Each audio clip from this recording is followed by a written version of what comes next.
औज़ुबिल्लाहि मिनश्शैतानिर्रजीम बिस्मिल्लाहिर्रहमानिर्रहीम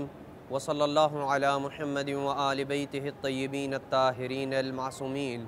सरज़मीन नजफ़ अशरफ बारगाह सय्यदुल औसिया हज़रत अमीरुल मोमिनीन सलवातुल्लाहि व सलामुहु अलैहि से अपने मोमिनीन की खिदमत में मसाइल निकाह के सिलसिले में मनसूबाबंदी और मसनूई तरीक़े तौलीद और उसके लवाज़मात के जो अहकाम हैं उनके मुताल्लिक़ सिलसिला गुफ्तगू इस मकाम पे पहुंचा था कि आया ऐसे मियाँ बीवी के लिए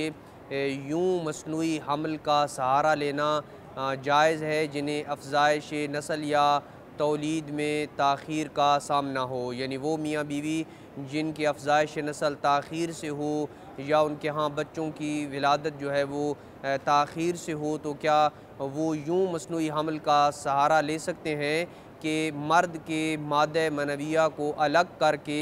किसी आले यानी इंजेक्शन वग़ैरह के ज़रिए उसकी ज़ौजा के रहम में दाखिल किया जाए? क्या यूँ वो मसनूई तरीक़े तौलीद को इख्तियार कर सकते हैं या इख्तियार करना जायज़ नहीं है? जवाब यह है कि शौहर जब तक ज़िंदा हो उसके मादे मनविया से मसनूई हमल को ठहराना जायज़ है। आले के ज़रिए उसकी मादे तौलीद को लेके ख़ातून के रहम में दाखिल किया जा सकता है, लेकिन उसकी वफ़ात के बाद यानी शौहर मर जाता है तो उसके बाद बिना बर एहतियात लाज़िम उसके मनी को लेके और उसके मादे तौलीद को लेके ये अमल करना जायज़ नहीं है। इस तरीके से जो पैदा होने वाला बच्चा है बग़ैर किसी फ़र्क के यानी उसकी ज़िंदगी में ही अगर वो मनी लेके ख़ातून के रहम में डाली जाती है और बच्चा पैदा होता है, तो इस तरीके से जो बच्चा पैदा होगा वो बग़ैर किसी फ़र्क के बाकी बच्चों जैसे अहकाम रखेगा और उसका जो है वो जो हलाल ज़ादा बेटा शुमार होगा। लेकिन अगर शौहर की वफ़ात के बाद हमल ठहराया गया हो तो ये बच्चा उस मरने वाले के नस्ब से होने के बावजूद उसका वारिस नहीं बनेगा, यानी मीरास में उसका कोई हिस्सा नहीं होगा। अलावा ज़ी कि अगर मसनूई हमल ठहराना लेडी डॉक्टर के सामने शर्मगाह के इजहार का बायस बने या उसके ख़ातून के देखने या बग़ैर किसी पर्दे के वो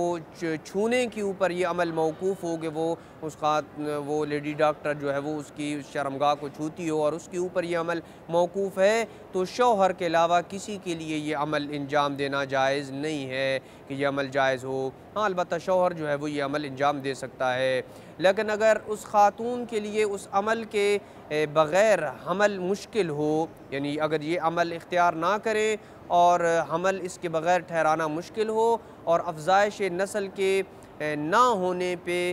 सब्र करना आम तौर पर नाकाबिल बर्दाश्त हो ख़ातून के लिए, इस हद तक नाकाबिल बर्दाश्त हो कि उसे नुकसान का बायस हो, तो फिर इस सूरत में बेमक़दार ज़रूरत वो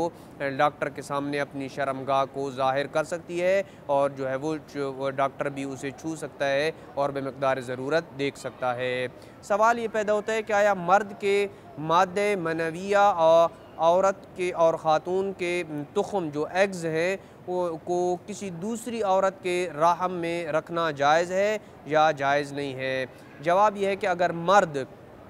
दूसरी ख़ातून का शौहर नहीं है कि जिसके रहम में मर्द का मादे मनविया और ख़ातून के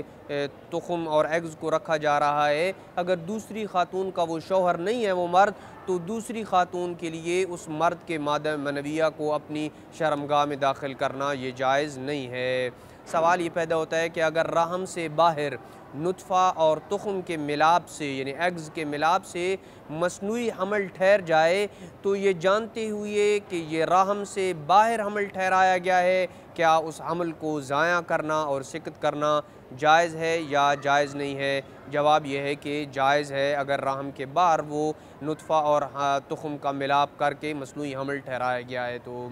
सवाल यह है कि क्या ख़ातून के लिए माने हमल गोलियाँ इंजेक्शन वग़ैरह का इस्तेमाल करना ये जायज़ है या जायज़ नहीं है? जवाब यह है कि ख़ातून के लिए माने हमल दवाइयाँ इस्तेमाल करना इस शर्त पे जायज़ है जब उन दवाइयों के इस्तेमाल से ख़ातून को ज़्यादा नुकसान ना हो और इन दवाइयों के इस्तेमाल करने में जो शौहर की रज़ामंदी शर्त नहीं है कि शौहर राज़ी हो तो तब वो दवाइयाँ इस्तेमाल कर सकती है, बल्कि शौहर की रज़ामंदगी के बग़ैर भी वो दवाइयाँ इस्तेमाल कर सकती है जब तक ख़ातून उसके शरई हुकूक अदा कर रही है, शरई हुकूक अदा कर रही है और माने अमल गोलियाँ खाती है, तो इस शर्त पे जायज़ है कि उन दवाइयों के ज़रिए उस ख़ातून को ज़्यादा ज़रर और नुकसान ना हो। आम तौर पर एक इंतहाई मुतआरफ़ मसअला मनसूबाबंदी के ज़िमन में कि मन-ए हमल के लिए ख़ातून के रहम में जो कोयल या छल्ला इस्तेमाल किया जाता है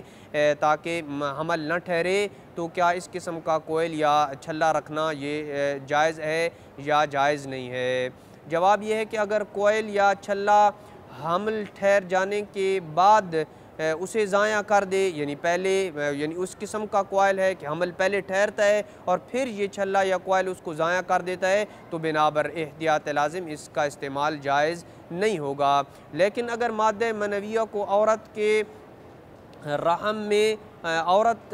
में और उसके जो तुख़्म और उसके जो मादे तौलीद है उससे मिलाप से पहले ही ज़ाया कर देता है, यानी मिलाप ही नहीं होने देता वो कोयल या छल्ला, तो इस सूरत में औरत के रहम में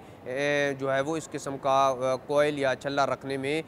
कोई हरज नहीं है। ज़ाया हम यानी मिलाप से पहले ही वो ज़ाया कर दे या औरत के रहम में दाखिल ही ना होने दे, तो इस सूरत में जायज़ है। कोयल या छल्ला शौहर के अलावा किसी मर्द या लेडी डॉक्टर के ज़रिए रखवाना जायज़ है या जायज़ नहीं है? जवाब, हालत इज़्तिरार में बक़द्रे ज़रूरत डॉक्टर देख सकता है, जैसा कि मज़ीद अफ़ज़ाइश नस्ल औरत के लिए मुज़िर सेहत हो, ख़ातून मज़ीद हमल को और मज़ीद बच्चों की पैदाइश को बर्दाश्त करना उसके लिए मुज़िर है, और कोयल या छल्ला के अलावा मन-ए हमल का कोई और तरीका ना हो या मन-ए हमल के दीगर ज़राए ख़ातून के लिए बाइसे ज़रर हों, तो इस सूरत में डॉक्टर बक़द्रे ज़रूरत जो है वो देख सकता है। सवाल ये पैदा होता है कि अगर औरत को मालूम ना हो कि कोयल या छल्ला मादे मनविया को औरत के जो मादे तौलीद एग्ज़ या तुख़्म के साथ मिलाप से पहले ही ज़ाया कर देगा या नहीं, मालूम नहीं है कि मिलाप के बाद ज़ाया करेगा या मिलाप से पहले ज़ाया करेगा, जैसे कि आम तौर पर इस अमर का तयन करना ये ख़ातून के लिए मुश्किल होता है कि ये कोयल या छल्ला मिलाप से पहले हमल को ज़ाया करेगा या रहम में दाखिल ही नहीं होने देगा, तो इस शक की सूरत हाल में कोयल या छल्ले का इस्तेमाल करना जायज़ होगा या जायज़ नहीं होगा? जवाब यह है कि जायज़ है, लेकिन औरत का अपनी शर्मगाह डॉक्टर के सामने सिवाय शरई मजबूरी या इज़्तिरार के ज़ाहिर करना ये जायज़ नहीं होगा। वसल्लल्लाहु अला मुहम्मदिन व आलि बैतिहि अत्तय्यबीन अत्ताहिरीन अल मासूमीन।